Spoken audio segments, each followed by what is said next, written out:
Ladies and gentlemen, welcome back to the semifinals of the Fasher Draft League Season 1. I'm here with my fellow co-commentator, PJ Singer, and I'm Sita Premlal. PJ, are you excited for today's games? Well, I couldn't be more excited for this one, Sita. Sorry. Yeah, of course I am. We got some great matches last week, and last week was full of some crazy upsets. Your game against Scott, my game against Rahul. I thought I had a fair chance, but then all of a sudden, right at the end, my entire team got swept by that Diancie.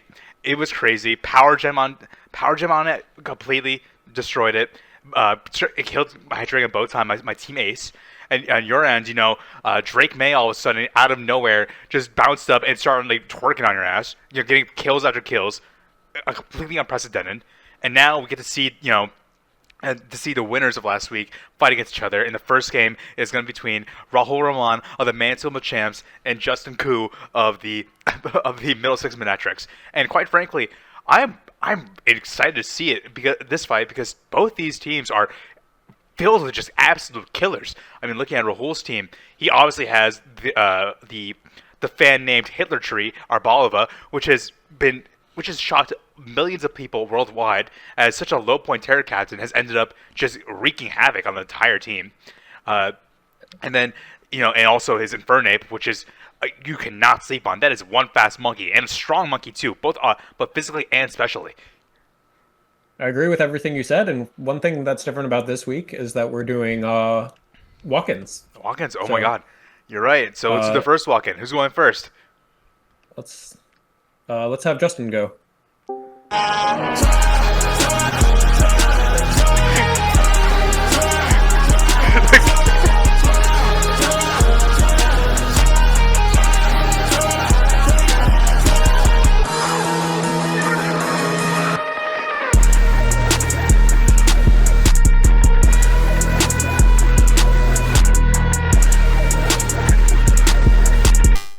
Oh my goodness, what a walkout. Well, hello there, Justin. Now, Justin, we were talking before about, your opponent's Pokemon, but honestly, your Pokemon are pretty spiffy too. Just as spiffy as your outfit. Very Thank you. Gangnam Style-esque. Oh, no, this is actually, it's been my favorite. It's always been my favorite outfit. LeBron James kind of stole it from me a few years ago, but right. I got the shorts and the suit. You just gotta look good for the game, Right. And then really, this is all just business here. Just trying to get this game over with, get to the grand finals, and get my rematch against either Scott or Matt. I don't know who it's gonna be, but just gotta get past this one extra match, and then I'll be there. Oh, Do you feel like you've done adequate preparation? I think so. I think the amount of prep probably not. You can only prep for someone's team so much, you have no idea what they're going to bring. So it's about bringing your best team. If I get surprised game one by whatever Rahul brings, that's fine. I think I'm a player of adaptation. I have a lot of game threes across the entire regular season. So my whole game plan is just to learn, and then I'll win 2 and 3. The worst case scenario. All right. And, speaking of Rahul, you have fought him before, and you won last time. So I sensed a little bit of cockiness before, but I guess it's unwarranted. But if you were to talk to him right now, what words would you have to say to him? He's learned a lot. He's improved a lot across the regular season, but it's not regular season anymore. It's playoffs. Everything's on the line, and it just comes down to here and now. Wow, very remarkable words. And do you have any last words to say to family, friends, or maybe even previous draft team members of yours? Everyone got me where I need to be except Venusaur. Venusaur did fuck all, so I always hated Venusaur. That's all really. Just my squad right now, they're super strong. The Archaludon carried me, and I was just ready to get to grand finals after this. Okay, wow, strong words. Poor Venusaur. He's a veteran. He has feelings too, but that's okay. PJ, do you have any closing words you want to say? I would be remiss not to take a question from your wonderful ChatGPT questionnaire. If you had a signature Pokemon, what would it be? I'm not answering that. Okay. It's in the team name, buddy. I just asked. On that note, I think we can move on to.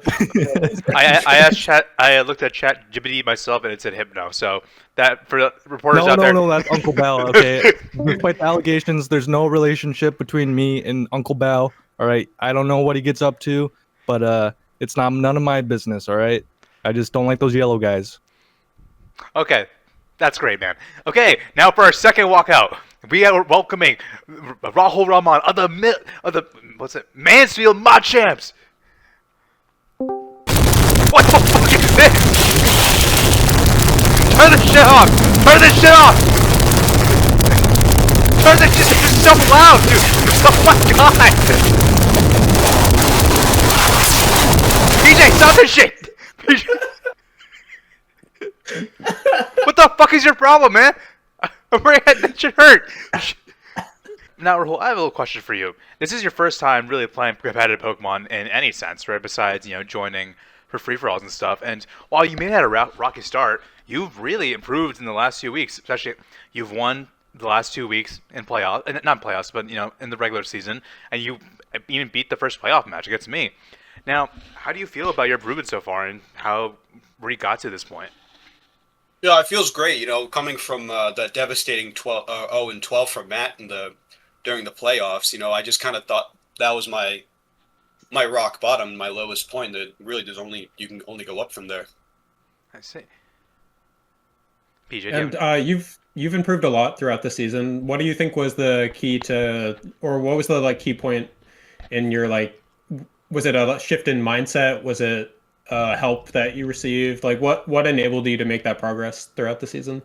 It was a little bit of everything. Just doing more research and getting a better idea of the battle format, learning pacing. Trying to learn what each mon's supposed to do instead of just throwing it out there and letting it haphazardly die. Now, you fought Justin before, and earlier in the season, I forgot which week, but in that week you did lose. So, do you feel nervous at all fighting him again in semis? No, I don't feel nervous at all. I think really, I've been practicing a lot more, and I just think it's been putting in the work, doing the going over the game tapes, just researching, doing the best I can. I think I'm very confident about my abilities today. And as one of my idols said, I was the first Conor McGregor, so I just like to adopt that mentality as well. I see. And for my final question to you, would you like to finish that quote? No. And I guess if I can have one more question, you're new to Pokemon and all, but out of this draft you created, are any of these Pokemon? Do you feel any connection with them, or one particular Pokemon you feel a very tight relationship with? That you feel very. No, I hate them. What? I hate them all. Oh, I see. Equally. Okay, well, I didn't really expect that. Wow. Okay, interesting. Okay. On that note, I think we're ready to start, right? Yeah. Let's go. So while I'm writing down the names of the Pokemon, does anyone have any expectations for this game? Honestly, I feel like this could be any man's game. While Rahul is still new to this, he's improved quite a bit. I feel like he's understanding a bit more and more about battling each day. I feel like even though his main issues are still there, I feel like he has a fairly short memory when it comes to battling and remembering which Pokemon counters which or what to do in each situation. I feel like he's slowly understanding that what proper game plan to do and how to make sure to help how to properly ensure. Can someone tell the Rahul to turn the battle? Okay, never mind. How it's properly ensure the correct way to reach victory with his team, and whether that means making sacks or making sure to set up hazards, so on and so forth. But still, Justin has a lot of knowledge, and I feel like that's probably going to be a deciding factor in this. Okay, I am ready when you are. Okay, now. And let's look at the crowd. All the viewers in the chat, how are you feeling? I'm excited. Give me a wahoo! Woohoo! Yeah.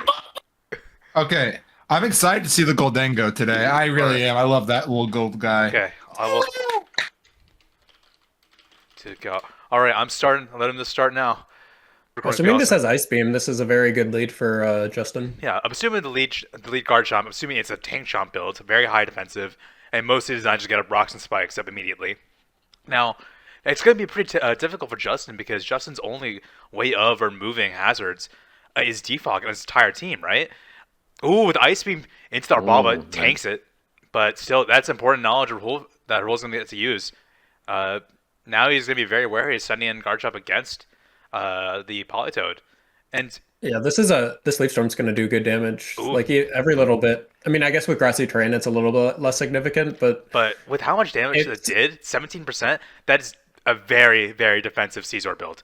This is so maybe it has both Roost and Defog, which would make it a very unique set. But that is one of the cool things about Draft. You get to see some of these very hyper-specific sets made to not counter a metagame, but just one opponent. Now that Zapdos taking that much, that's a stamina boost. No damage. No damage. It's a Heat Wave in the rain, and it's against those neutral against Archaludon, and Archaludon always rocks Assault Vest, just because it can abuse it so well. If I was Rahul, I'd switch out right now because something is eating Electro Shot. Guard jump and Electro Shot. That was a good switch. Oh my god! Amazing!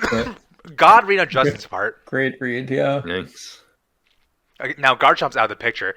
Whether it's Tank Chomp or Offensive Chomp, it's not really doing much anymore because it is dead. Goldo coming in. If this has Focus Blast, it could be scary for Justin. Electro Shot trying to get back some of that lost special attack. Gets some chip. Nasty Plot and Golden Go.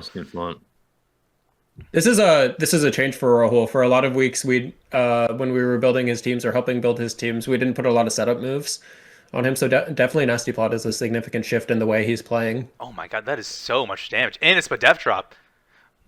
I mean, it's also interesting to note that the Archaludon is outspeeding the Goldango, meaning it's max speed. That's kind of crazy. Well, you see, PJ, people assume that Archaludon is just a bridge because it's Arch in its name, and it is a bridge. But people forget that it has legs.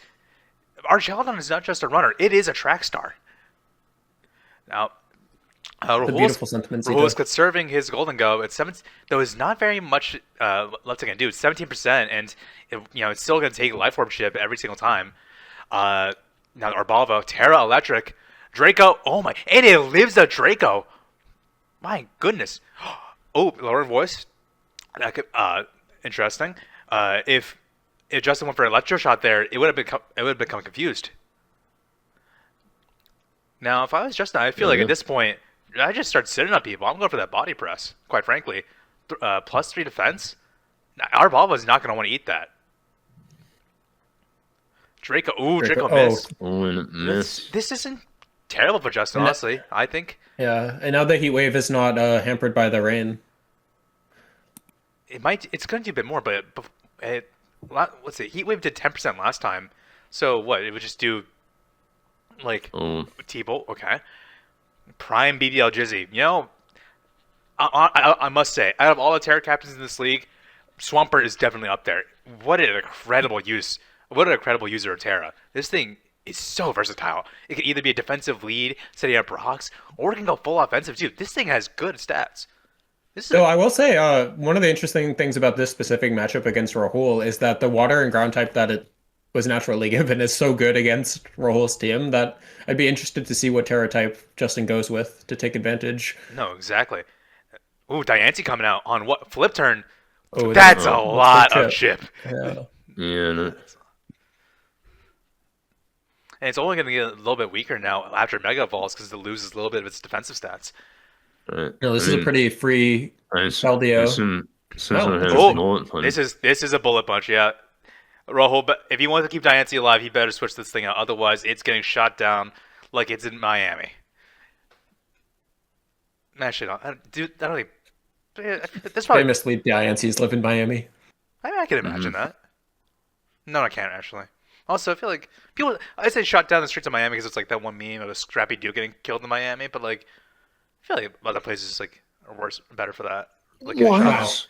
The pair is huge. Static. This smart move on Rahul's part. I think paralyzing the Caesar it's going to be helpful in the long run. But now BBL Jizzy is back in. Now, if I was Justin, I'd just go for a fucking high horsepower on that roost. 'Cause I'm It probably doesn't have roost because it's Choice Scarf Zapdos. Oh, is it now? Mm-hmm. It was knocked off. Oh yeah, good. Thank you, Scothio. That was a very keen eye. It's a Pokemon reference. Oh, yes. Oh, dancing. Oh, another Oh, flip the turn. double switch. Oh, well, it took that a bit better, which was nice. So But quite frankly, I feel like this Swampert's gonna live anything this Diancie throws at it. does that have anything to hit? Oh, Endeavor. That's smart. That's massive. And we see the Terra reveal on Swampert, Terra Ground. Any like earthquakes or high horsepowers this thing throws out, very, very scary. Oh, this Infernape, it's itching to use a close combat right now. I mean, that's pretty free right now. I don't know. I guess Clefable, but I wouldn't want to risk a Flare Blitz. Also, this thing, Infernape has amazing coverage. You know it gets gunk shot? Where the fuck is I it did know that. Where is it producing that gunk? I wonder. I need to know this. I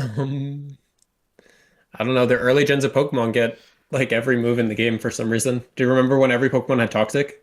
Yeah, they still they changed that engine. They're like, okay, this is weird. They shouldn't be able to produce toxic like that.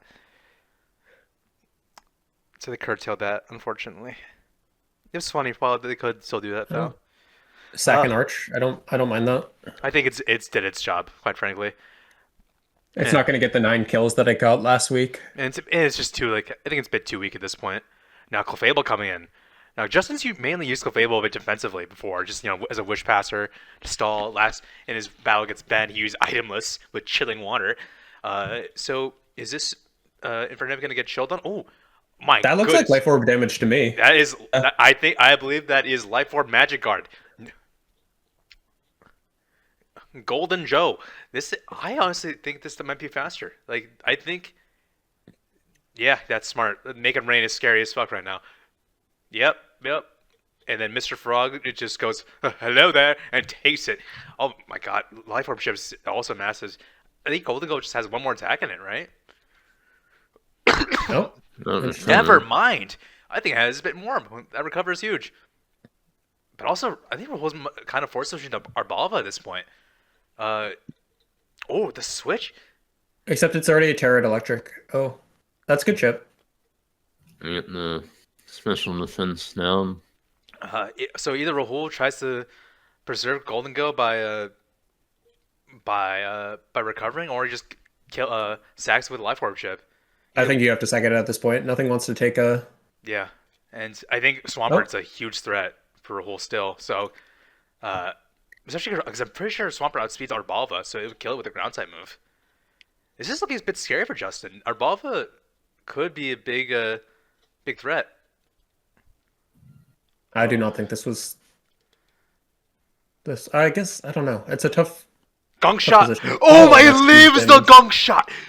I wonder if It that was leaves a the... calc. I believe that. There's no way. Oh my god, but it's Scarf, I'm assuming. It's, yeah, for sure. Why is it producing so much gunk? We need to know. Bullet Punch seems pretty free Bullet to Punch, just clean up the game. knockoff. Yeah. And then even then, I'm presuming he has Vacuum Wave on Keldeo. This is... Yeah, I don't see how Rahul shit. wins this. Either way, I think... no, Wizard just killed... Oh, here we go. Arbalva. Oh, it kills itself. My Arbalva, goodness. yeah. Okay. Oh, and now. That was a beautiful In game first one. round, in first round. Everyone, you're just listening now. Semifinals. The Middlesex Manectrics claimed game one against the Mansfield Machamps. Justin led with a 2-0 lead against Rahul Rahman right now. But now still, it's game two. Let's see if it goes on into a game three. It was a pretty decisive lead for Justin, but I feel like an easy adjustment that Rahul could make was switching out your Garchomp instead of Just staying in and try to see. staying in and trying to get up Hazard, because in my opinion, I don't think one Hazard is worth losing Garchomp, which does pretty well against Justin's team. Right. Yeah, we didn't even get to see what set that guard jump was, because if it was a tank jump, it could have. I'm fairly certain it would have lived the ice beam. So getting that one spike or getting that one stealth rock up would have been very important, especially because they are in their second game. We also haven't seen the Kelneo. Oh yeah, Keldio's a secret weapon. Justin.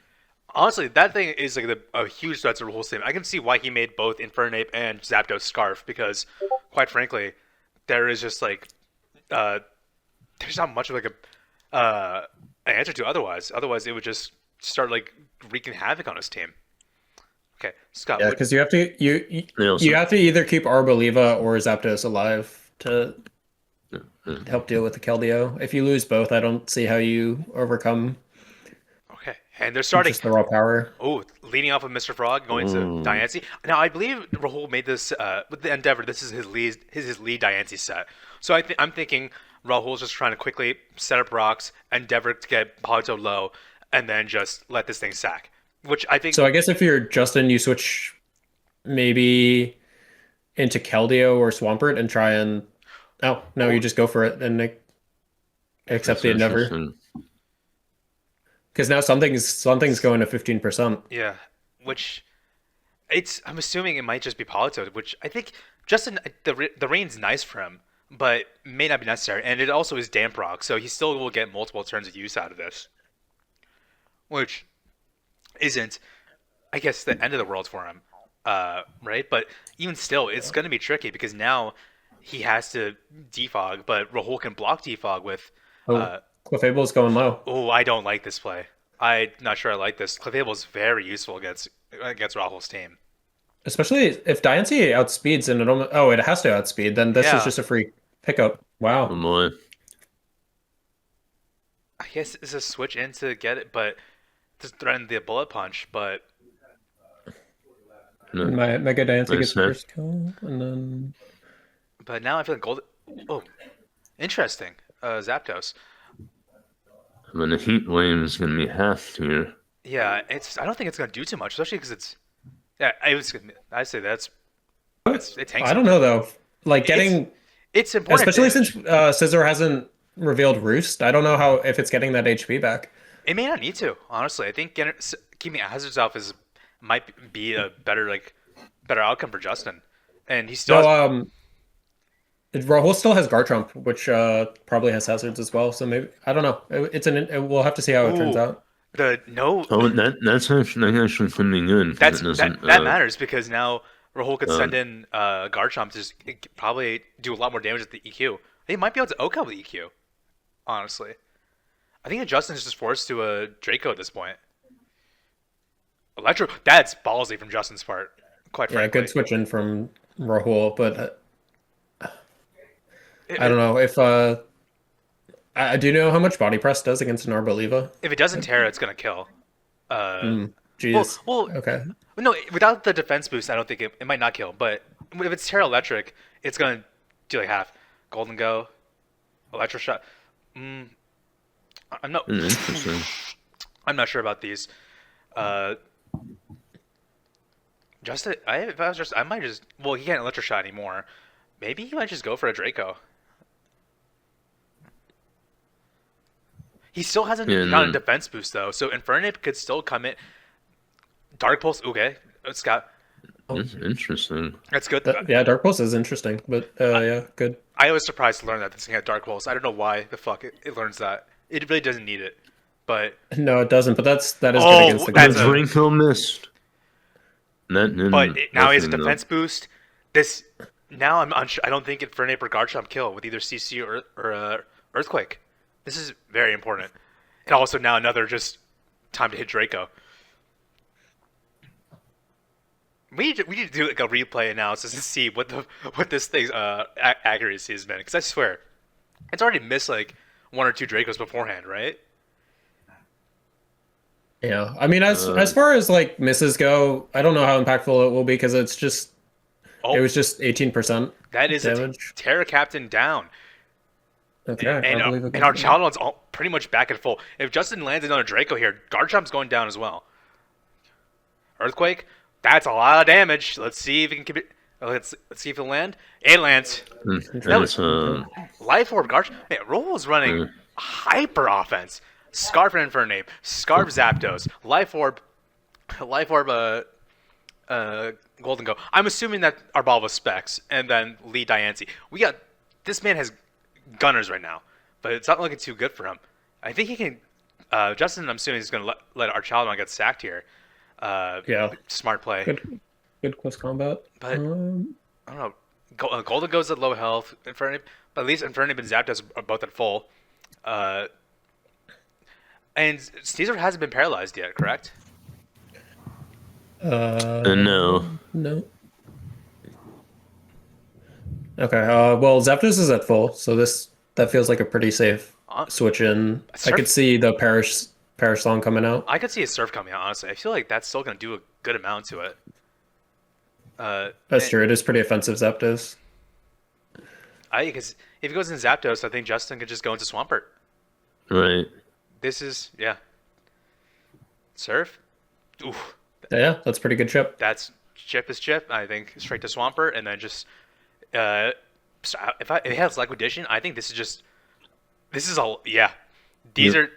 we are living the era of BBL Juicy right now. This thing is gonna go crazy. Yeah, I don't see how Rahul comes back from this. Second Golden Go, I guess preserve Zapdos. Yeah, Liquidation, and there's still 5 more turns of rain. CC is not going to kill. I think. I'm saying the Sacking. just to be safe. That is a 4th kill for Infernape, which is fun. This monkey is like the biggest threat to Justin's team, quite frankly. I feel like going just either Keldeo or Swampert would be fine here at this point, right? Oh no, because he saw the Scarf, so Zapdos would outspeed. Anything to get rid of the Infernape, because Zapdos can't touch Swampert. Right. Yes. Justin needs to watch over the rain turns remaining, though, just to make sure he's still safe.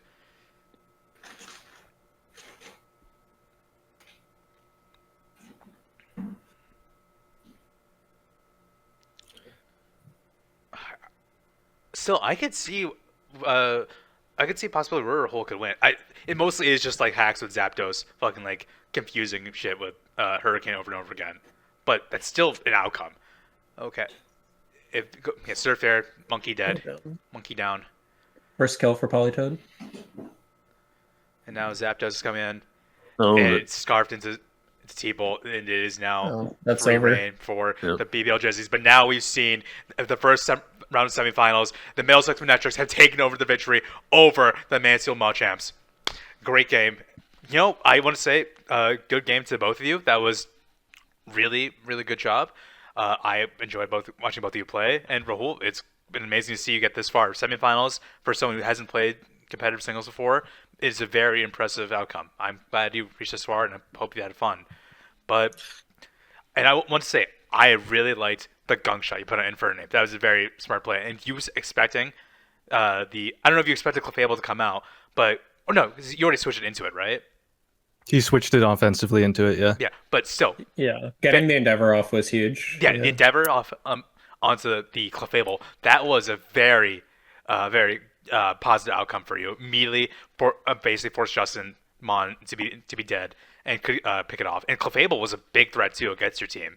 That was Life Orb Magic Guard Clefable, right? Very, very strong if that's a threat.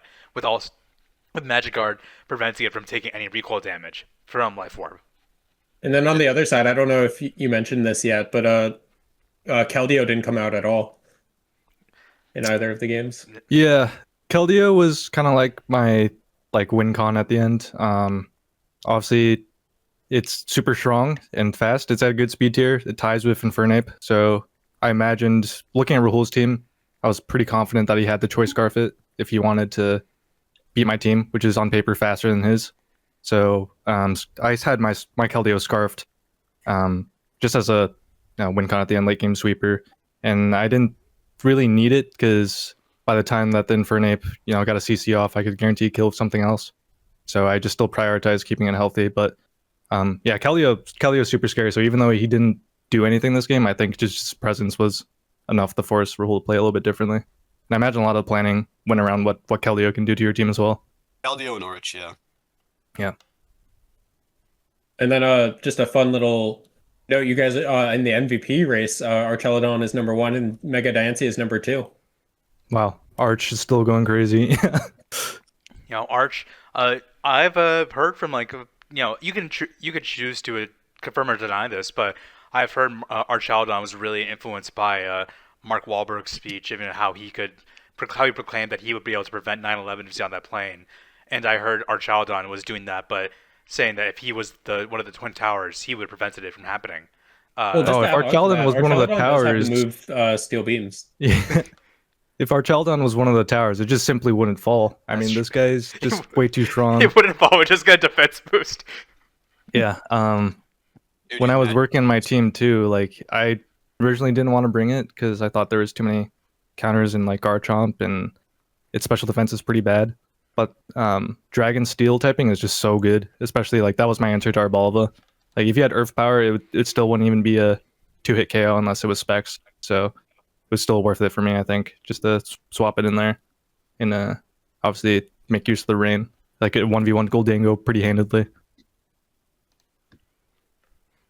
But yeah, I thought I thought Magic Guard would block against Endeavor because I thought Endeavor was a status move.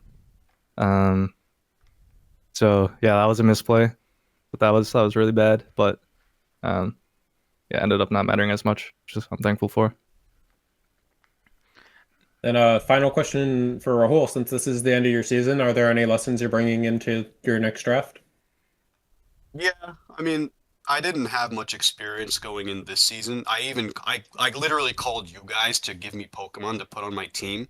But now that I have a bit more experience with it, then, there's a lot of things like I want to bring into next season, especially just with like team building and battling in mind during the draft, like what kind of teams I want to run, what kind of like if I want things to be offensive, defensive, more setup.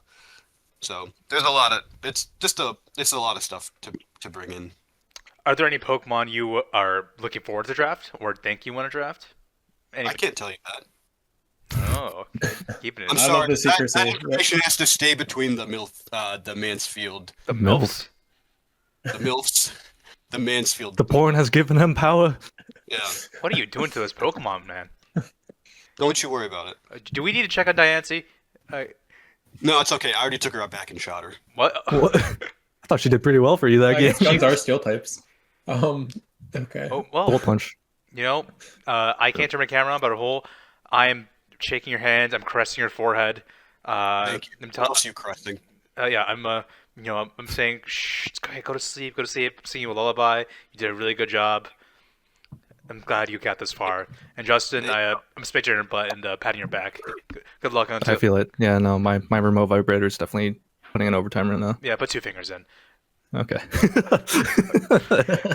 Also, Okay. Now, good, but yeah, again, but on a serious note, Rahul, congratulations on making this far, and Justin, congratulations on going to finals. Actually, Thank Rahul, you. wait, Rahul, you're not done yet though. Third place contender. Third place contender.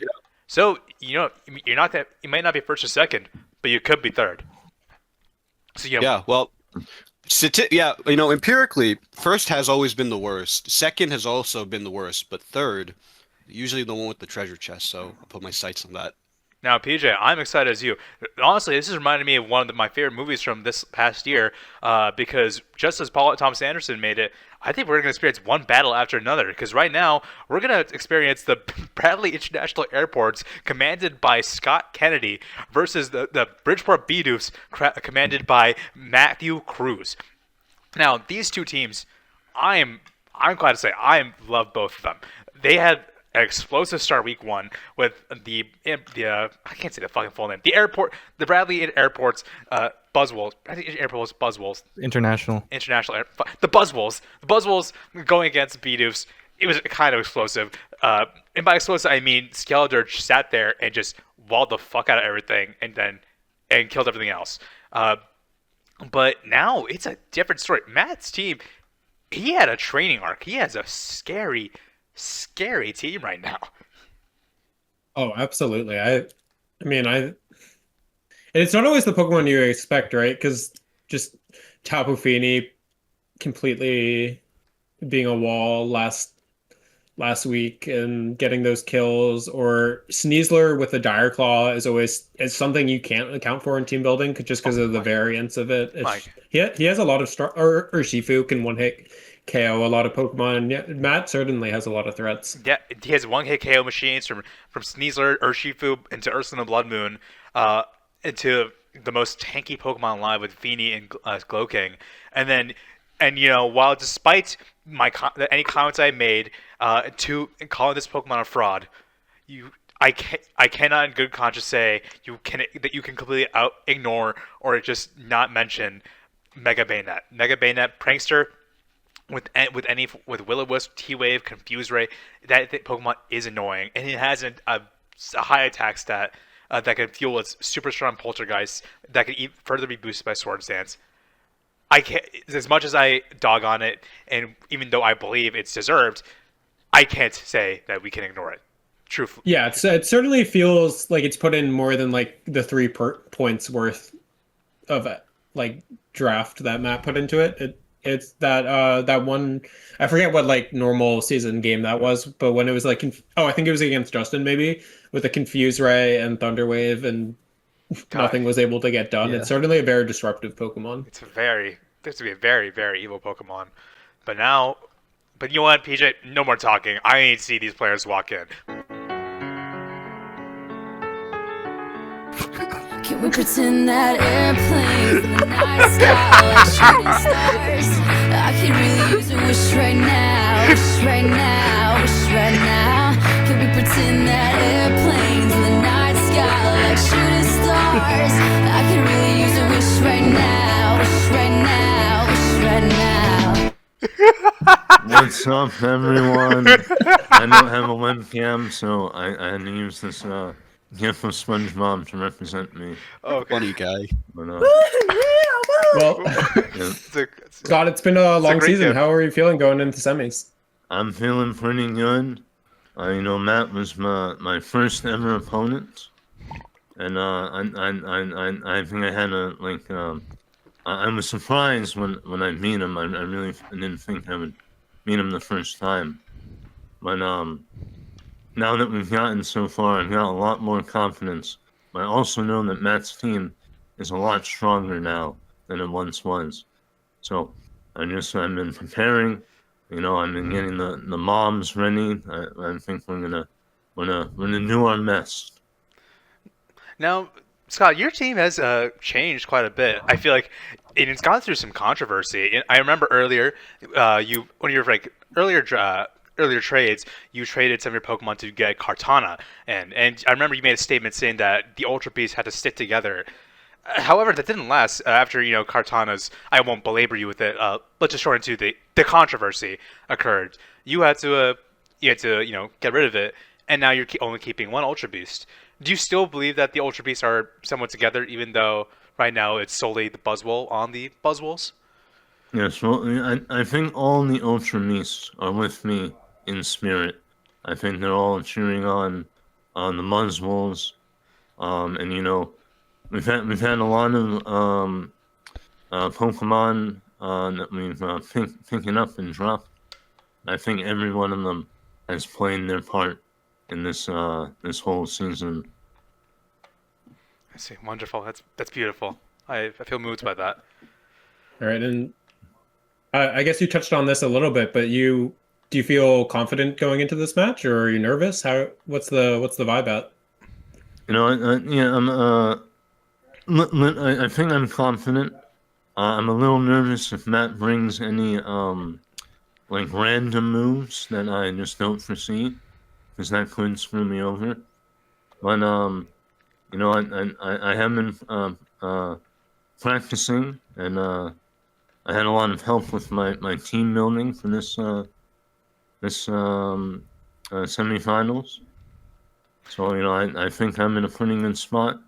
It's like Abraham Lincoln once said, if you give me 6 hours to chop down a tree, I'll spend the first 4 gambling in a casino. Ooh. That's beautiful. I have one more question to ask, because in good conscience, I know all the fans have been wondering about it, and especially those meme lords on the internet. I need to ask. So, but one of your players, he's been there with you since the start, but he's kind of gotten a bit of not controversy, but mockery thrown at him through the season. Drake May, aka Drake Bob May, aka Dragon Knight. I've heard some people call him a potential mon. I've heard some people give him the nickname 007, referring to 0 kills, 0 games won, 7 useless DDs. However, last week in the first playoffs round, Drake May went crazy. Do you know? Did you sit down in the locker room or something? Like, what happened to have him go from supposed a fraud of an all-star to actually just shooting threes every single time, getting dunks, twerking on people? What happened to him? Well, yes, I think it was all just a mindset change, right? Like, you get into the league, right, and then you have all these expectations, and when you can't meet them right away, then it sort of like, brings you down. But you just got to remember that all of your stars have potentials. In the darkest nights, they shine the brightest. And you're just like the real Drake May. People been saying, "Oh, cupcake schedule, first round elimination." I really think they've both been proving the haters wrong. That's beautiful. I don't think we could end on a better sentiment. Wow, I can speak English. Sentiment. Okay, I think we're ready for Matthew Cruz to do his walk-in. Now, ladies and gentlemen, let's give it up for the leader of the Bridgeport Bidoofs, the Matthew Cruz. Whoa, whoa, pretty little baby, pretty little baby, pretty little baby. You say that maybe you'll be thinking of me and try to love me, pretty little baby. I'm hoping that you do. Wow.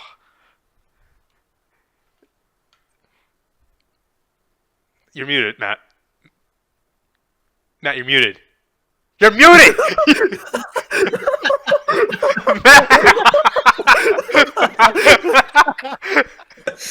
Matt, you're still muted, man.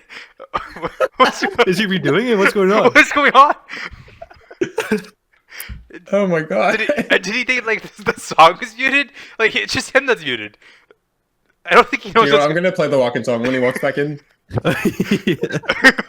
Oh shit! Pretty little baby, pretty little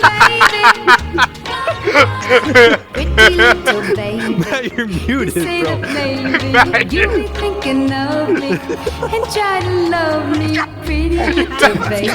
Matt, you were muted for a lot of that. that. Matt, you were muted for a lot of that. Damn it. We're not going to redo that, but... That was beautiful.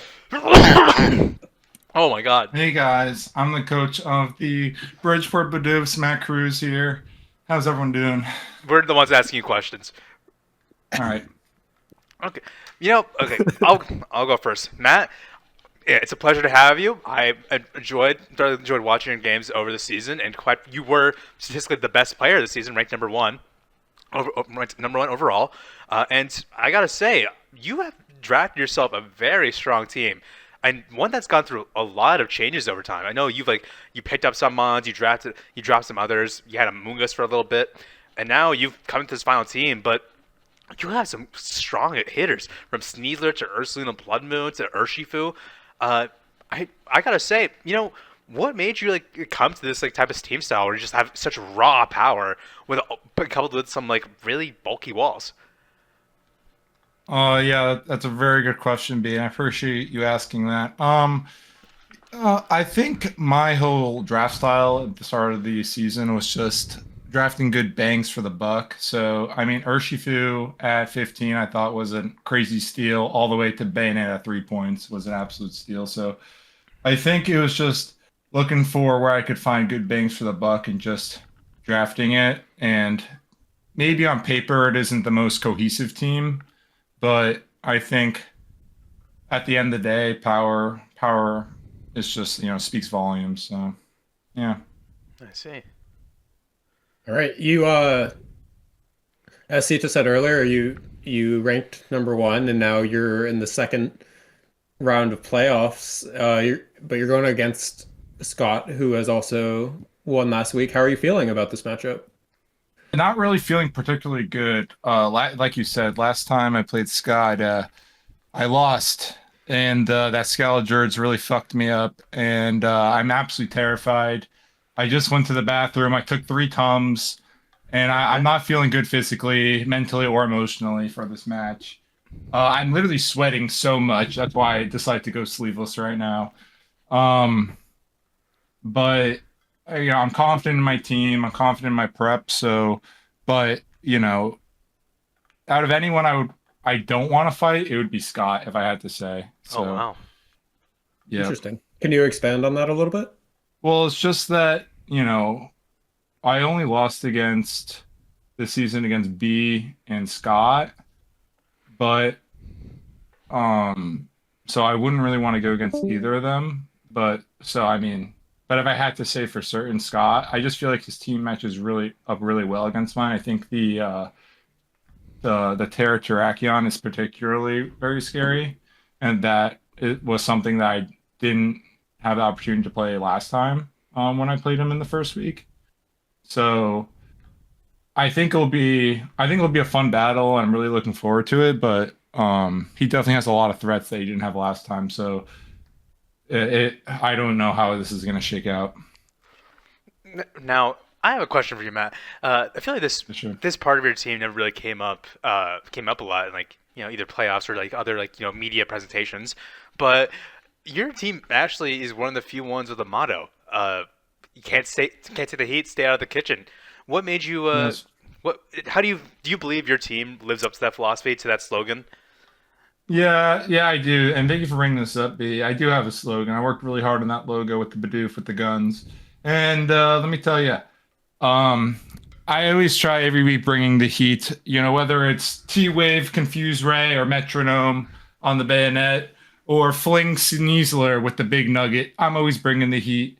And, it might not be conventional, but I will bring random sets that you'll not be able to prep for. And I just, I think what it comes down to is just my brain. And it might not always work. A lot of times it's pretty stupid. But I will really try anything. And I think, how to summarize that is just in one word, it's just heat. And that's pretty much it. That's amazing. Okay. Well, I think I can speak for all of us when I say we're hoping for some heat games coming up. Are both of you ready to start? I'm ready. Yeah, I'm ready. All right. Well, then you two can hop over to the battle room, and we'll go over to the showdown cam. I'm a little bit surprised to see the Tangrowth because a lot of the Pokemon I was really good against on Flawn's team, at least type wise, it has that poor special defense, so it didn't wall up against, or it wasn't as much of a wall as it would seem on paper just based on the type matchup. So I'm a little bit surprised to see it, but I'm also, maybe it has Assault Vest or something. I'm excited to see where that goes. I mean, maybe it's just there to try to make Feeney's life as annoying as possible. But yeah, I don't know. These are both teams. It's I can feel the heat, and Matt needs to be careful about whatever Pokemon he sets up, because that Ditto is not going to be nice to his team. So if he gets set up, 3 Swords Dance on Urshifu or on Sneasler, but 5 DDs on Iron Thorns. But as soon as he does that, Scott's just going to send in Ditto, who's stronger, who will just be faster than them too. It's terrifying. Matt's going to have to play around that. I think we're ready. So Justin, you ready? yeah. Okay. Yeah, I know in my games against Scott, I didn't bring nearly any setup moves because I was worried about Imagine getting +2 on Mawile and then getting swept by a choice choice scarfed Mega Mawile. Yeah, it's terrifying. But now this is a good lead.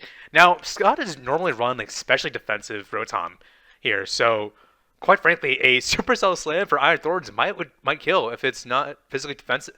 If it's not physical. Do we have thoughts on what Terra type the Iron Thorn could be? Before he ran Steel, Ghost. Interesting. Oh, but it's Will. That is. Oh, the burn is huge. That is an explosive start for Scott. But still, Rocks and Scott's team is really important too. Because I mean, if I assume Rotom would have to be the only hazard removal option here, right? With Defog, which it could potentially just fire off. Right now, might as well. I guess it can't fire it off right now because of Ghost, but no, it can. Ghost doesn't block it. Oh, I'm thinking. Yeah, no, you're absolutely. I was thinking of Golden Go. That's why I said that. That's so interesting. Golden Joe is not here, unfortunately. Oh, yeah. Is Scott just gonna go for another? If I was Scott, I would just rip another Will-O-Wisp right now. Will-O-Wisp, absolutely. Burning this thing would be huge, especially with the evasion draw. Yep. And wow.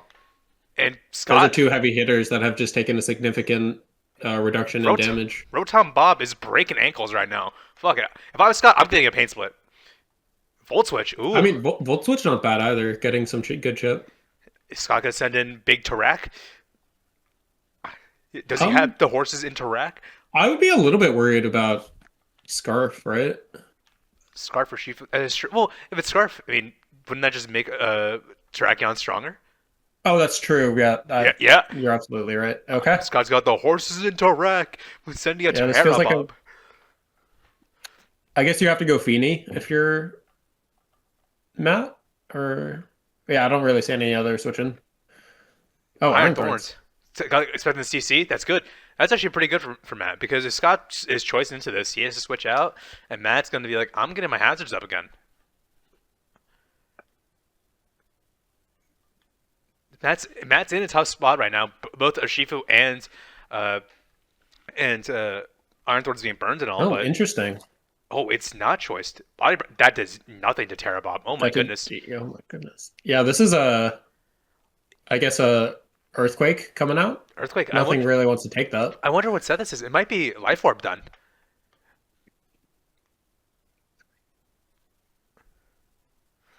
Life Orb. Both players thinking about their moves. Oh my god. Stealth Rock. Interesting. Ice Punch. Super effective, but does nothing. And no freeze from Matthew. Earthquake. Oh my goodness gracious. And it's Life Orb. Is that Life Orb? Yeah. Freeze? No freeze.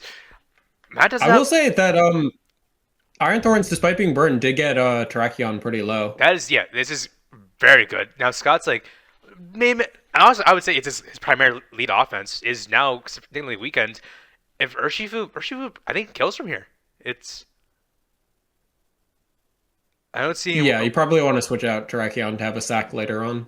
And I mean, maybe it's still faster than a lot of Matt's team. Yeah, I wonder if it's physically a defensive Tangrowth. I'm not sure burned or Shifu can hurt it that much. Burn, it doesn't mitigate damage from crits. I think that's just stat drops and because it's not technically a stat drop because you can be -6 and burned. Oh my goodness. Bobtails Alola took that Ice Punch like it was nothing. This thing, even though Ninetales isn't that great, you would think doesn't have a strong defensive profile. Defense boost from the ice, from the snow, it's huge.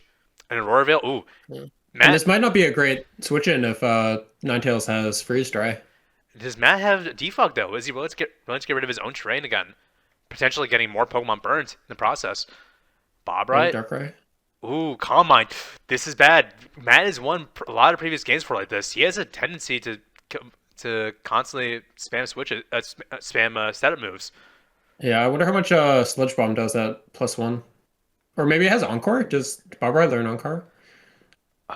He might. But either way, Matt's gonna have to set up a little bit too, because I mean, Darkrai is also a Pokemon.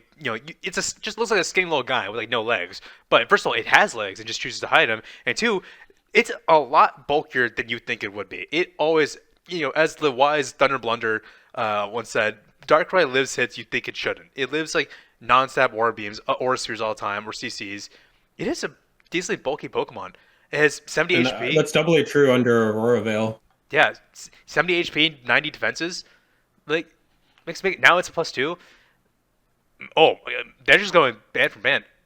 He must have Sludge Bomb because he definitely thinks he can win this battle.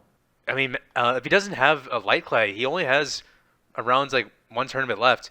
Oh, but the Kabia Berry reduces damage a lot, and he's just gonna get Matt's gonna get back all of it. But Scott could still get a lot of chip off here, right? Yeah, you have to Sludge Bomb. There's Oh my and then god, just accept the that's a lot of damage. That's still. And then if you're Matt, who do you switch into? I guess.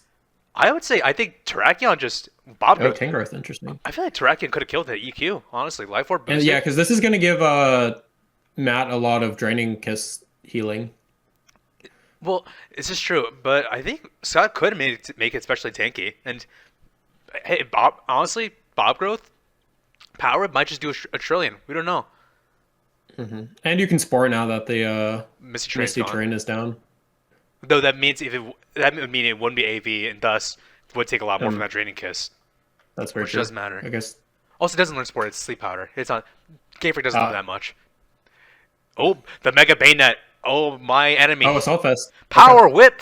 Ooh! Oh, that was a big Power Whip. I don't know. Oh, so I guess a Burn is probably coming out from Burn, or I just Bayonet? Or Destiny Bond. Maybe? Destiny Bond, I think so. Toxic. Oh my goodness. Putting a timer on it, but Mega Bayonet's gone now. That's another kill. Yeah. Scott Toxic doesn't seem as good as Burn because of the Regenerator, but I guess we'll have to see. I mean, Matt if I was Matt, I think Sneasler or Heatran just coming in is free. Probably Heatran, I would say. Quad Resist, and then just threatens with Lava Plume or Magma Storm. But if I was Scott, I think from either of them, I might just switch into Rotom at that point. I think it seemed to be decently physically bulky, though it was taking burnt hits. It is Rotom is also at 40, so I'm not sure how well it would take like an Eruption or something. Or Steel Beam. We don't know. Matt's a sick man. He loves that heat. That's true. Oh. I don't know how well it's taking a Metronome from Heatran. Why don't we ask the audience? Members in the crowd, what are you feeling right now? Where are your minds at? I think it's looking pretty bad for Scott. I think losing the Darkrai early on, you like having that speed. But it's nice getting the Finny down to 40. He has to play around like how he can kill this and mitigate the amount of damage or health that's going to get back from healing. So as long as Scott can deal with this Finny, I think he's in a good spot. He's still got like bulky Mons left and decent amount of health. He's got Ditto in the back. Oh, Flamethrower coming out, and then Earthquake! Killing Heatran! Yeah. That is huge! Oh my god, Bob growth! That was crazy! Rahul, what are your thoughts on it? That was crazy. Beautiful insight. I think that makes a lot of sense because with the Assault Fest, you're living, and then Heatran is one of the counters. I think that was very good team building from Scott. Now, but Matt knows this thing as CC. Matt has a weakness of really being prone to getting stat boosts off. Do you think? But now I think he has to kill this, right? I think Dire Claw is pretty free. A free kill on something, or either that or status on something. Because otherwise, if Matt tries to go for a CC expecting a switch out, or to go for SD off a switch off. Oh, yeah, Dire Claw, good. He's playing it safe. Yeah. Good for him. Yeah, and that was smart on Scott's end as well, because nothing wants to switch into a Dire Claw, so I think Tangrowth did its job. But it's not unburned though. There was no Misty Terrain to activate Misty Seed. I'm assuming it's Misty Seed because that's what he's been running to proc Unburden recently. But if it's right now, I think some of Scott's Pokemon might outspeed it, which is very important. Let me check the FDL database right now. Oh my god, Bob Poster. Well, certainly a choice Scarf to Sneasler outspeed Sneasler. Let's see. Sneasler is a base 120 stat. And looking at the Buzzwoles, actually, the only Pokemon that outsped it would be Darkrai. So Terrakion and Alola Ninetales would actually not outspeed it. Though Alola Ninetales would live and attack from Sneasler because of the defense boost in Snow. This is interesting. I think I think Scott's trying to go for the hacks. This is if I was I think I'd be funny and just yeah. Okay, Sacking their Shifu. Yeah. Shifu down. Okay, I think Matt's trying to set up the unburden. Oh yeah. So I guess you go into Feeny, and then this is a tough spot for Matt because I guess you have to go into Feeny, sack it, and then get the Unburden proc. Unburden Misty Seed boost. But then that puts you down to 1 Pokemon against 4. Ooh. Plus you're taking damage. You're taking chip from the Stealth Rocks. But here's the thing. I guess everything on Scott's team is pretty weak though, so maybe you can just sweep. I think Scott could just win here. No, it's not. I think Matt could win here. I think Matt has a free maybe. SD here, and he can. Oh, but if you're Scott, then you just switch out and then switch back in, and you get the boost. The boost, but Dire Claw. I'm not sure. If I was Matt, I would just go for the SD because Scott wouldn't be able to kill you this turn. Oh, and now Bob Foster is not living a +2 Dire Claw, so you've lost your opportunity to switch out. And let's see, Scott's Pokemon. I mean, I think Scott can win here with. I think Bobtail's Alola can live. Yeah, just that's a free Blizzard, I guess. Even Rotom Bob might be able to live. I'm fairly certain. Yeah. Okay. I think we're just gonna see a Blizzard win, and that's game 1. Dire Claw. It lives the defense boost from Snow. That's huge. That's Psyshock. Wow. Oh, Psyshock. Fascinating. That's awesome. Scott revealed Awesome the trump tech. card. My God, that's round 1. That was an exhilarating game. Very close too. Scott only had 3 Pokemon left, but a lot of them were pretty damaged. And I don't know. I think Matt can really like develop from here. I think this can become a game 3. I feel like he's shown like good adaptation before. He's a good battler, and I think there's some pretty easy adjustments on his part. I mean, the most obvious thing is not letting a third of his team get burned. I think that would be a very different game if Urshifu had full attack. No, yeah, I think he's gonna have to respect the Rotom a lot more now. Switching into the Rotom with Urshifu at the beginning, I feel like that was a strange play. I was confused by that, but now I think he realizes like he can't play around that thing anymore. He has to deal with it a different way. Another very interesting thing I noticed on Scott's side is that he didn't bring the Dragonite. Oh, no Drake May. Maybe he's preserving his power for one for the finals. I like that. Now, how about the fans? What are you feeling right now? Are your tummies okay? I'm still Crazy. recovering, quite honestly. But yeah, I think Sneasler is still scary. And Scott's revealed his trump card with that. So just I there's improvements that can be played on both sides. I think like if Darkrai's still healthy, then it's an entirely different game as well. Mm-hmm. So I think it can still swing either way. Rahul, do you have any thoughts? How are you feeling? I'm feeling great. That was a very close game. It was almost a Sneasler sweep at the end. Are you They're rooting in for game 2. Oh my God, they're in game 2, everybody. Oh my goodness. Okay. Okay, so as far as lead adaptation wise, that was pretty advantageous for Scott. So I would not be surprised to see an adaptation from Matthew. I feel like if I was Matt, I would lead Feeny to get the Misty Train up. Otherwise, because that means at least mons are going to get burned for the first few turns. I think that would be very smart. And then you could switch into something. Yeah, I think that's a good change. You'd be a little bit worried about taking a Thunderbolt or Volt Switch to the face, but I think that's worth it. Let me know when you're all ready. We're all set. I guess it depends on Justin. Just all the I'm viewers. missing a kill, but I'll fix it later. So I'm ready. Okay. Okay. We are ready. We are farmers. I was muted and I said that to myself as well, B. Oh. Good job. I'm ruining your tummy. Oh, okay. I guess The Bane on Matt's end, you're hoping for a Toxic or something just to get the wouldn't be run bad. down. Yeah. Oh, the Oh, confuser. confuser. Oh my Looking goodness. for the hacks. Yeah. And the hacks happened. Okay. It's back and full, but that's one less turn. Rotom got away with doing something. Toxic. Oh my God, Matt is. Yeah, there we go. Matt is crippling and this poor another- Rotom. The clock is ticking now. This Rotom. Is Matt gonna rip off a Poltergeist? Oh, and he's going straight into Feeney. Feeney's coming out. Did Matt read the Willow? This thing has Oh got my goodness. this Three in a thing- row. This is the most confused Rotom I've seen in the world. I think it's forgot how to do basic math, let alone washing machine stuff. So this is a good chance for a Calm Mind from Tapu Fini. This is the freest comment I've seen in my life. Honestly, I think Scott has to What? switch out. There's nothing he can Yeah, really you do have here. to go to Tangrowth right now. I think Matt. I can tell he's licking his lips, rubbing his hands. He's clicked that calm mind button 10 times in advance. He's ready to get some +6 and start late. Scott sent a GIF just now. Let's see. This is The angry German the kid. confusion ended. Oh my! Going for the volt switch to the hard Oh, switch. that's a This good man, gif. Scott is a gambler. What is wrong with this boy? What is this? and Well, I mean, Scott, it's still a free Tangrowth. Yeah. It's And got- then Calm Mind coming out. Oh, Draining Kiss. Okay. I put, Honestly, that didn't heal. That didn't heal as much as I thought. I thought no. I did not I thought expect. Tangrowth had more HP. I did not expect the draining because I thought Matt would start setting up.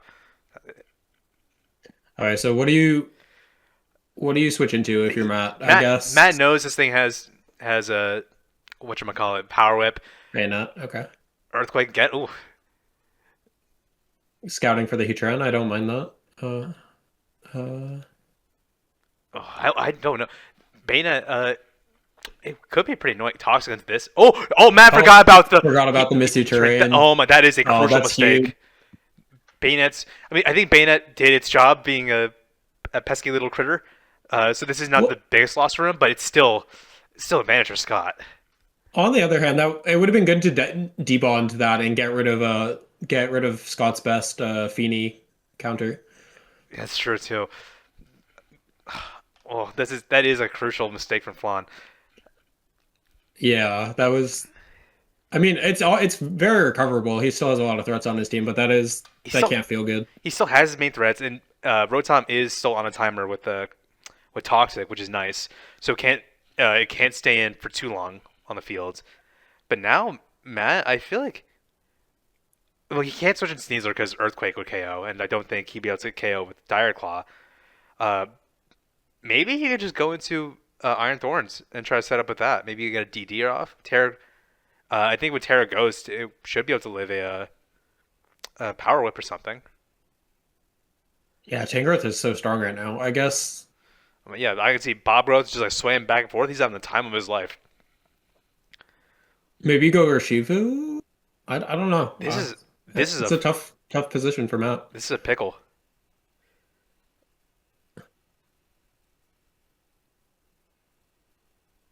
Yeah, this is. I think honestly, in order to kill Tango, something else has to die. Yeah, Iron Thorns, okay. I Yeah. think Matt's going for the instant Terra angle, I believe. Though. Yeah, because you don't want to take a Power Whip, so I think you have to Terra. But honestly, Scott might. I feel like Scott could also just switch into Rotom to like be like, hey, I'm ready to just Will-O-Wisp you again. I don't care. Terra Ghost, Def. Oh, okay. Iron Defense coming out. Knocked off. There's a lot of Getting rid of leftovers. leftovers. That's pretty big. Ooh. I think Matt has to buy a press now. If he sets up if he tries to set up again, Scott could just go into Rotom and then just Will-O-Wisp, which Or Ditto at any point. Yeah.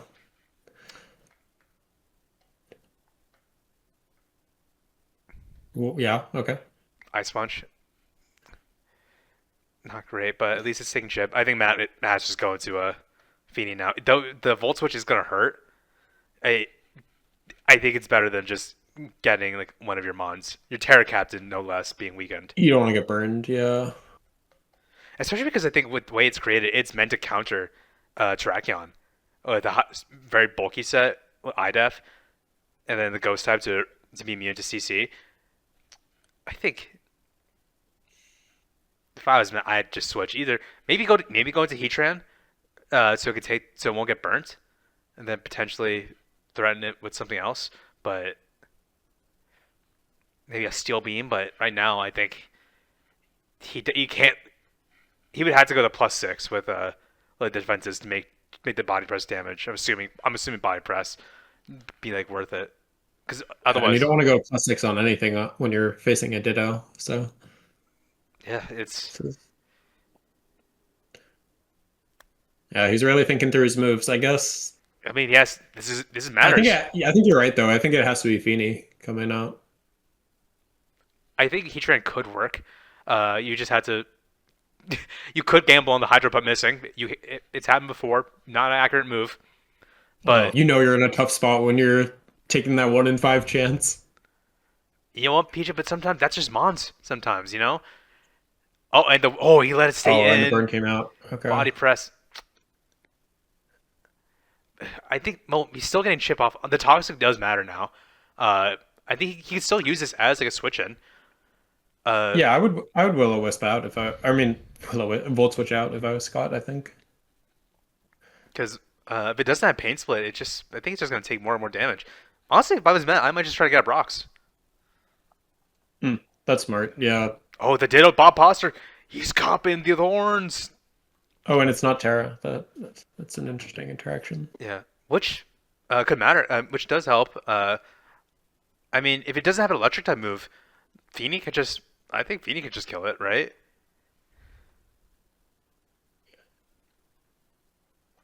I mean, it has to have either Wild Charge or Supercell Slam, right?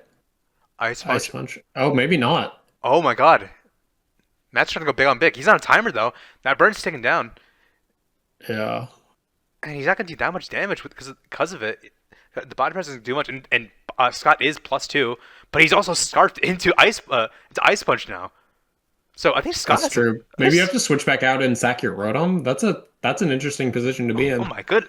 Tangrowth. Okay. Oh no, that's gonna do a lot. Oh, no, that's still a decent chunk. Is Scott gonna switch back in? Now it's +3. Honestly, maybe that wouldn't be the worst move in the world. I feel like I'm witnessing like 5-dimensional chess being played right now. Honestly, you can just switch back and forth because of the regenerator. Like, I wait till the burn kills it. Like, that's not the worst idea in the world. Oh, Scott's just going for it. This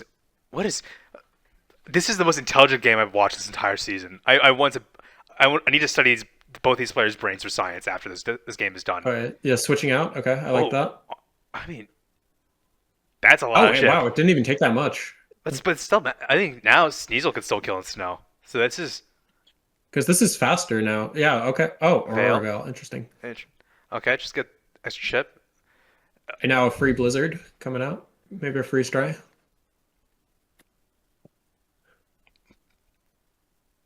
This is this is Alolan Ninetales' last day. That's a reference to our favorite children book. But now Iron Thorns is finally dead. That felt like ages. We're only on turn 16, but I feel like that was turn 1600. I want to say Scott played that so well because I think I would have been a little bit frightened of a +3 Iron Thorns with body press, but he navigated it. Yeah, but honestly, Matt still did make some leeway because even though Tangrowth is regenerating, I believe it gets 1/3 of its health back, so it'd be around like half health, which is huge. Yeah. But bringing it Sneasler, does Matt saw the Psyshock? Is he just? Does he? Yeah, no way it dies under Aurora Veil. So I think I would be a little bit worried of the Psyshock. Or maybe is he trying to do this to go into debate Psyshock into Urshifu and then just Wicked Blow through it? But Ninetales will still live. I guess it like burns one turn of Aurora Veil, but I'm not sure that's. I guess that makes sense. You want to burn? Okay. Potentially, maybe switch into Sneasler and then switch into Heatran. Maybe that's the best play. What? Oh, Direclaw kills. Wow. Through Veil. Through Veil. Okay. I didn't expect. Well, actually, it did. Let's see. Let's look at the replay. It did 82 before, just in snow and no Veil. So okay. So yeah, I guess that makes sense. Okay, that's good math. Yeah, this is a very free Earthquake though. It's also it could be a free Direclaw. There's no Misty Train up. Matt could just get the hacks. It's a 1 in 3. Sneasler. I hate Direclaw. I'm almost of the opinion it should be banned. It's so unfun. It's dumb. But trust me, PJ. VGC players hate it too, especially because in VGC they mainly use Poison Point on it. So, or Poison Touch. I mean, to console. So Actually, because every single attack, every single direct. Oh my goodness, that is a lot. Oh, it's not even a switch in. That's a 2-hit KO. Wow. I mean, I'm assuming Matt's doing this to get the unburdened boost. To get the to get the Sneasler back in. Yeah, and also now Veil's gone, so I think CC could be free. Though Terrakion, does it outspeed Urshifu? I believe it does, because Terrakion's 108, and Urshifu is 97. Though, do you believe Urshifu is scarfed? If it's scarfed, I believe it outspeeds. I would think was scarfed, but I guess I think it's some sort of choiced item, and I don't think it was doing banded damage, so I think it has to be scarfed. It has a decent defense stat, but no investment. I'm unsure if it'll live of a Terra Earthquake. But also, I mean, it's not choice. So this Terra Bot could just go for a CC. Heatran, Steel Beam, Scarf Heatran, Steel Beam. Oh my goodness! I was gonna say Steel Beam has to kill, because why else would you bring a Heatran out? And then just happened from the fucking Raptors. Oh my god, this thing this like lava fly jumped from the Raptors, just shit on Heatran, and like cut its own life in half. If I'm Matt, I might just Steel Beam again. Fuck it, why not? Heatran's like. Though interesting thing on Matt's end is that he could have he took 50%, but he could have made it so that he lived with 1 HP, right? My god. Defog. Oh no, but the mystery is up. No, that's huge for Scott, because now Matt can't. Matt hasn't burned, but he can get burnt.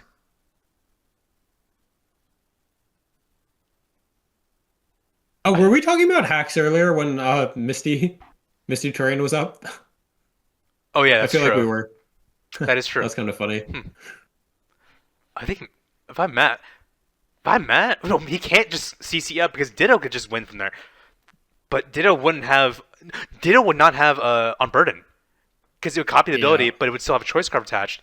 So Matt could still win if he has Acrobatics. Matt could still win this. I think SDing up might be the play, just multiple times. No. This is the play. If Matt SDs up... Oh, no. Wow. He doesn't even need to, almost. Because that's a kill. For Scott, yeah. Unless Scott crits. Listen, this is a little Timmy game. Crits, all you need is a couple crits and burns here and there to win. Well, wait, no. Doesn't Sneasler have his Unburden activated? Oh, you're right. Yeah. I forgot. I'm so stupid. You're right. Thank you, PJ. Okay, that's... Okay. Sneasler's going crazy. I think this might be it. Everything's so weak on Scott's team right now. Oh, no. This Darkrai could... If it has Sash, it might kill from here. That's true. It might have Sash. But then, I'm assuming Scarf Heatran would outspeed, and then it would have to be up to the good old Care Bear or Shifu to take it from there. And Urshifu is full. I think this is a very uphill battle for Scott. But, a second close game in a row. Oh, but it has to be... Okay, Matt's going to Steel Beam. Does he used Flamethrower before, right? So he'll hit. Yeah, Flamethrower. Flamethrower is pretty free, because I feel like it 2-shots wrote him. It was Sash Darkrai. I think max speed, Timid Scarf Heatran, I think might outspeed. Yeah, this is a KO for Heatran. Scott's just going to go to Rotom, but I think Matt would just stay in, get the Toxic Chip off, and then it's up to Urshifu to just like defeat the Tangrowth Menace. Tangrowth should be around 50% health. Yeah, Tangrowth. Yeah, I don't think Tangrowth at 50 can beat a full Urshifu. Matt would just have to go for Wicked Blow, because of the defense drops from CC, I think could put him to kill range.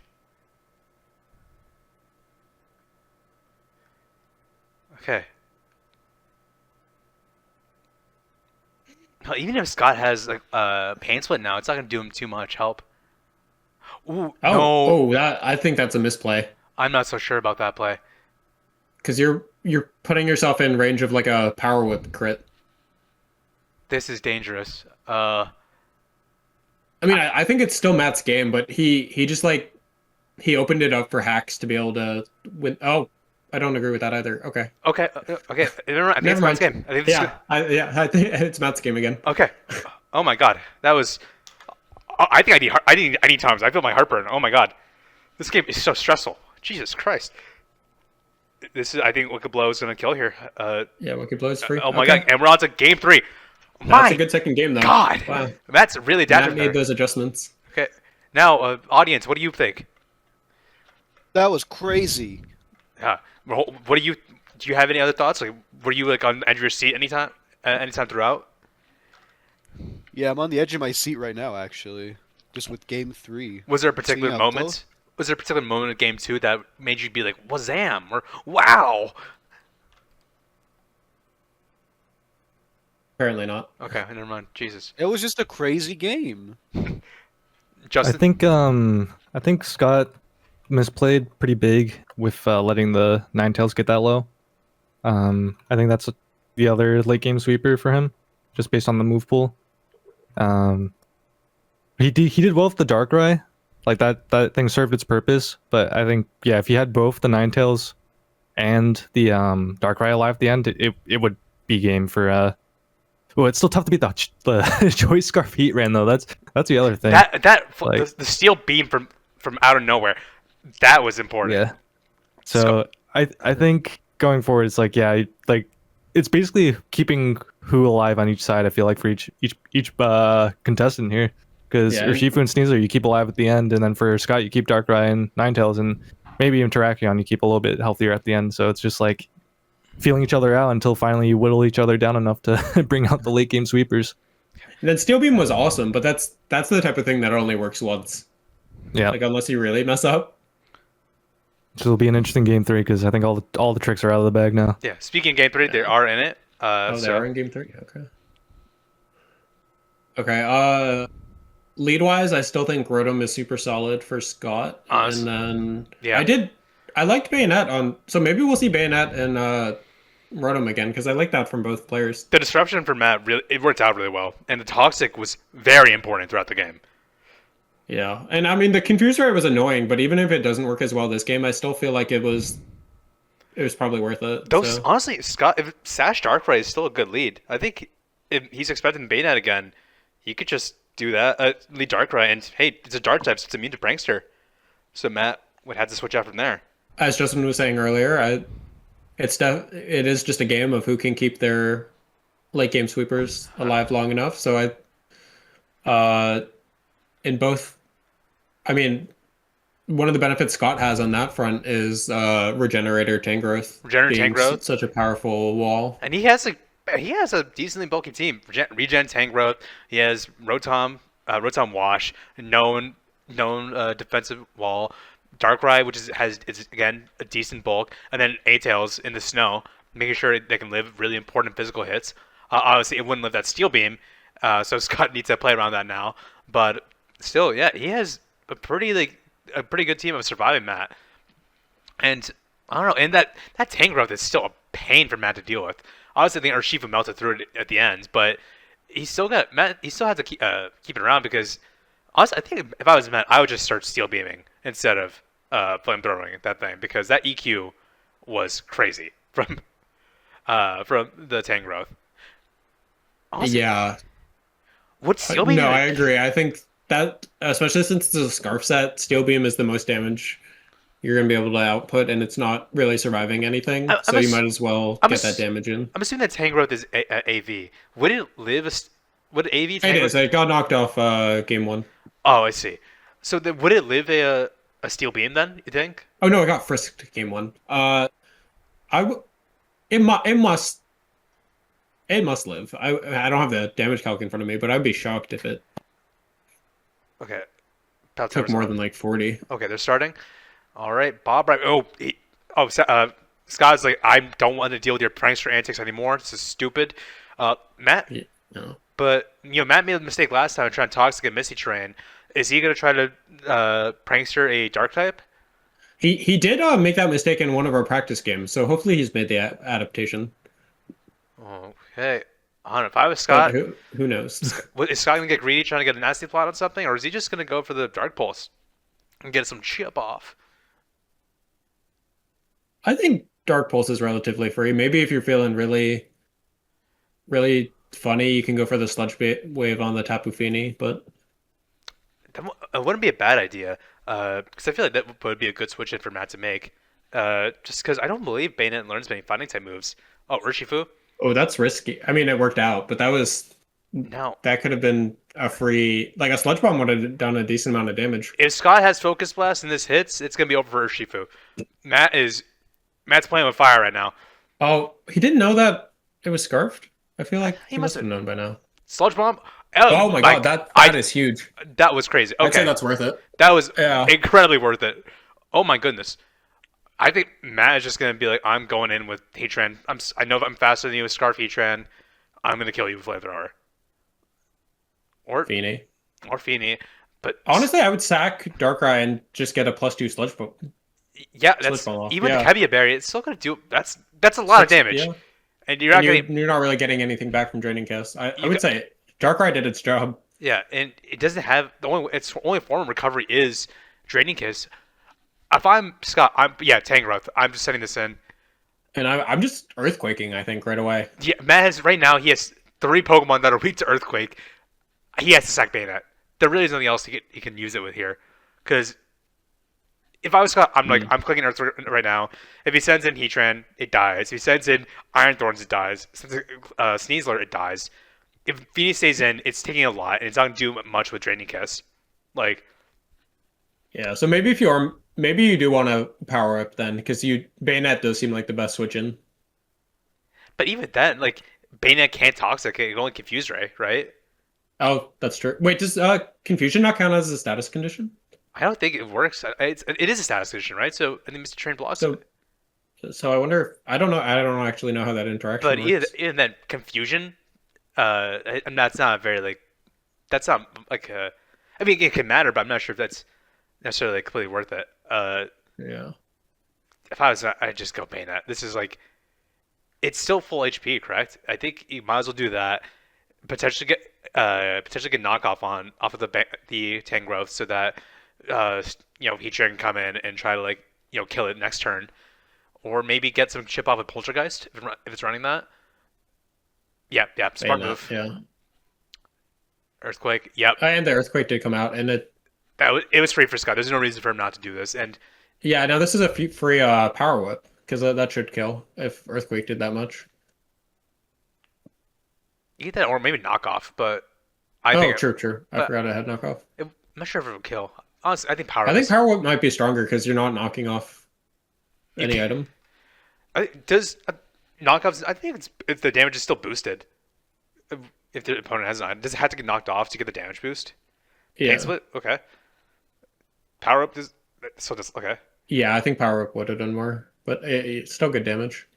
It's toxic, pain split, a confuse ray.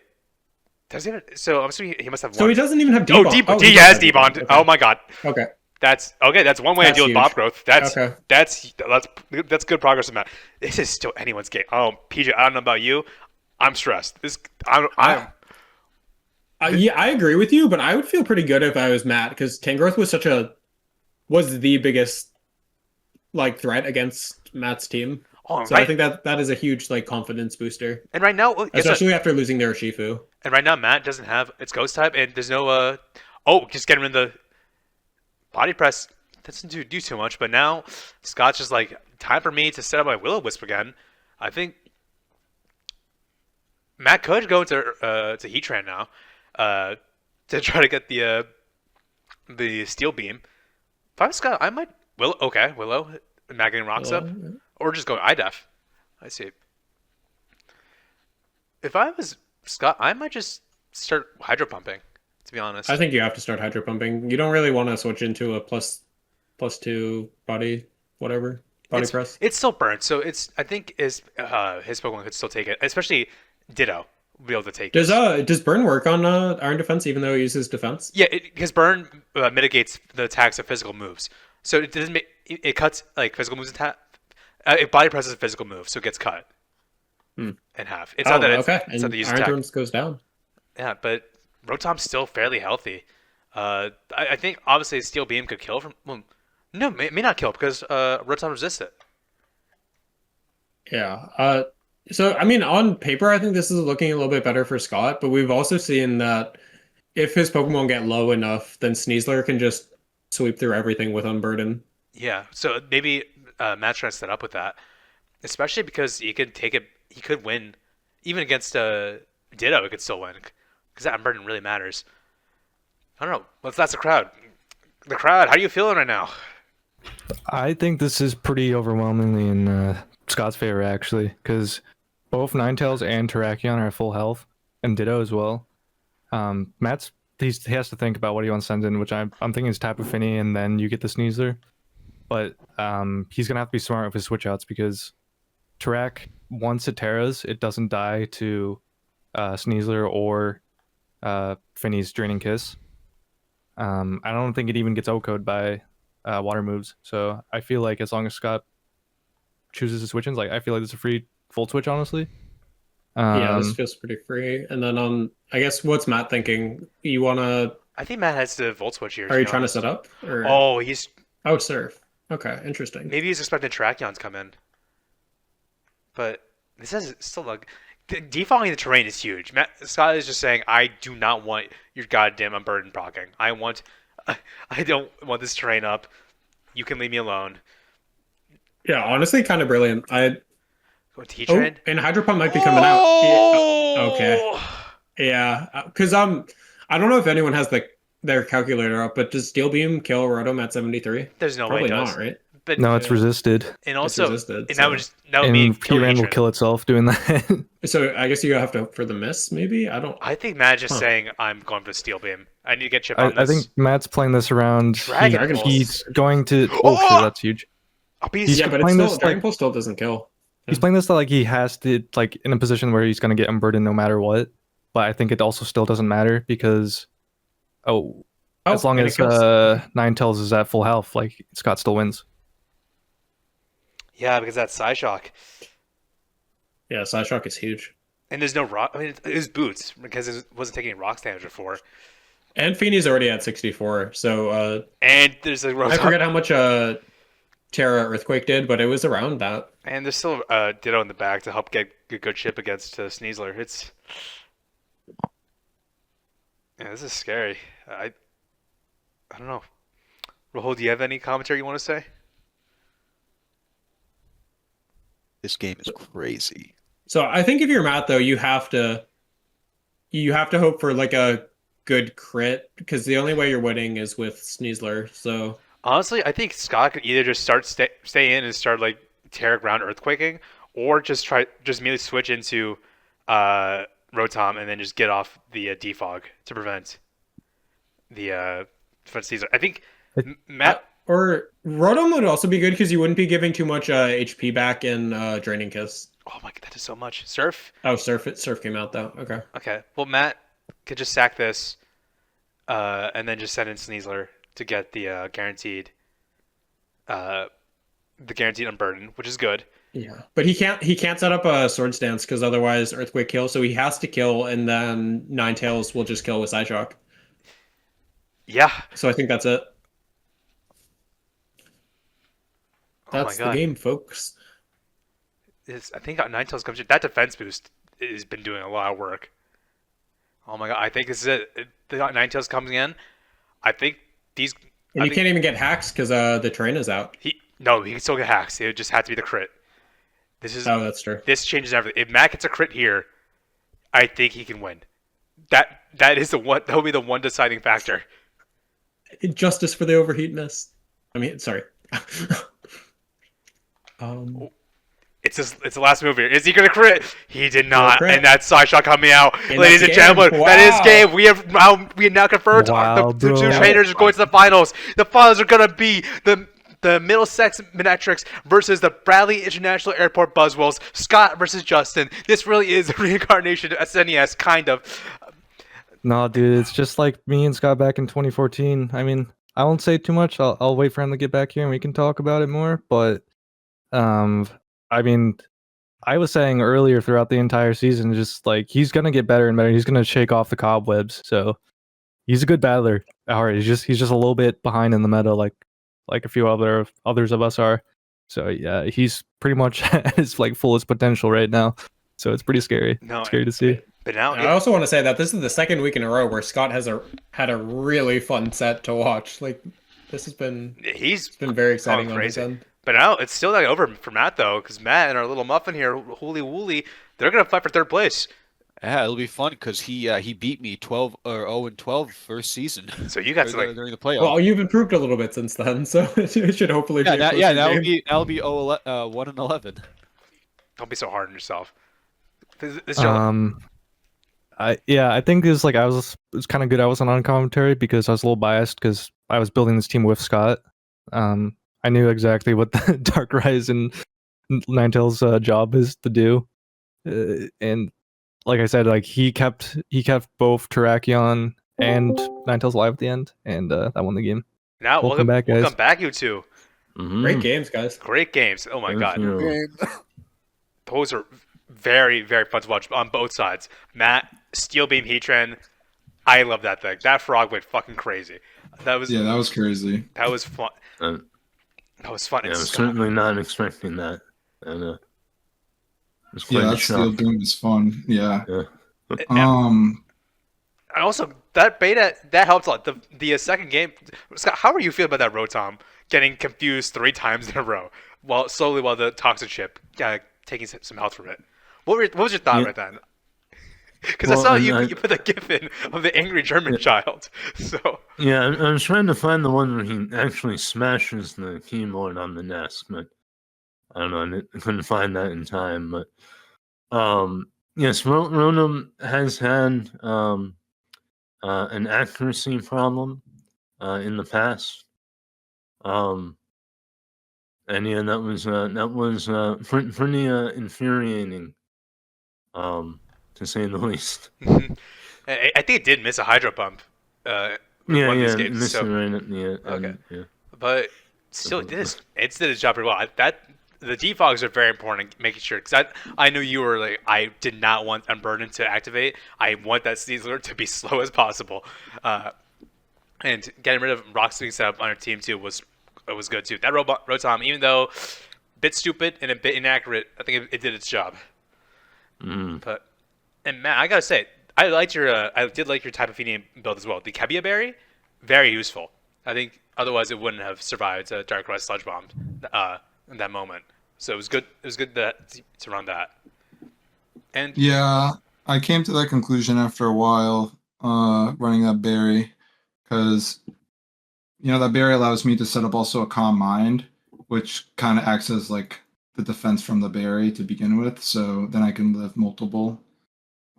But yeah. nice.